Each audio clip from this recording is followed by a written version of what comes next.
কথামৃতের লেখক শ্রীম মানে মাস্টার মশাই দক্ষিণেশ্বরে কতদিন রয়েছেন। ওর খাওয়া দাওয়া খুব সাদাসিধে ছিল, এই সামান্য দুধ ভাত। ঠাকুর নিজে চাকরানিকে বলে দুধ জোগাড় করে দিতেন, ভালো দুধ আঁচের মতো। মাস্টারমশাইয়ের শরীরও খুব বলিষ্ঠ ছিল, তাই তো ঠাকুরের অত কাজ করতে পেরেছেন। ঠাকুরের কাছে যা যা শুনতেন বাড়ি এসে তাই টুকে রেখে দিতেন। পরে সেই সব নোট থেকেই তো অমন কথামৃত রচনা করেছিলেন।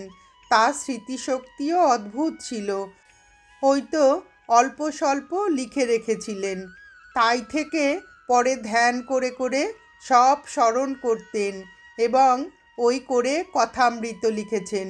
তিনি ছিলেন ঠাকুরের লোক।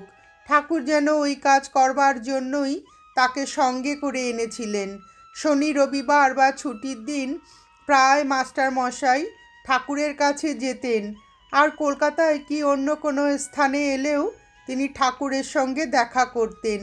বেশ ভালো ভালো কথা হচ্ছে, একঘর লোক। হঠাৎ ঠাকুর মাস্টার মশাইকে লক্ষ্য করে বলে উঠলেন, মাস্টার, বুঝেছ? এই কথাটা বেশ ভালো করে শুনে রাখো। কোনো কোনো সময় তিনি অনেক কথা বারংবার বলতেন। আমরা তো তখন বুঝতে পারিনি কেন ঠাকুর মাস্টার মশাইকে ওইভাবে বলতেন। ঠাকুরের সব কথা এত ভালো লাগতো যে আমিও একটু আধটু লিখতে আরম্ভ করেছিলুম। একদিন তো দক্ষিণেশ্বরে নিবিষ্ট মনে বসে তার মুখের দিকে তাকিয়ে সব কথা শুনছি। খুব সুন্দর সুন্দর কথা হচ্ছিল। তিনি আমার ওই ভাব লক্ষ্য করে হঠাৎ বললেন, কী রে, অমন করে কি শুনছিস? আমি একটু অপ্রতিভ হয়ে গেলুম।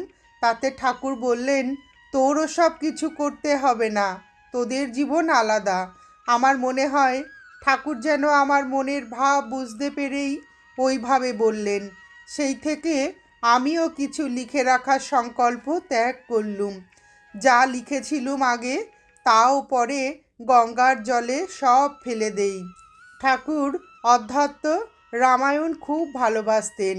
অধ্যাত্ম রামায়ণ ও মুক্তি ও তাহার সাধন বলে বই সর্বদাই ঠাকুরের ছোট খাটখানিতে থাকত।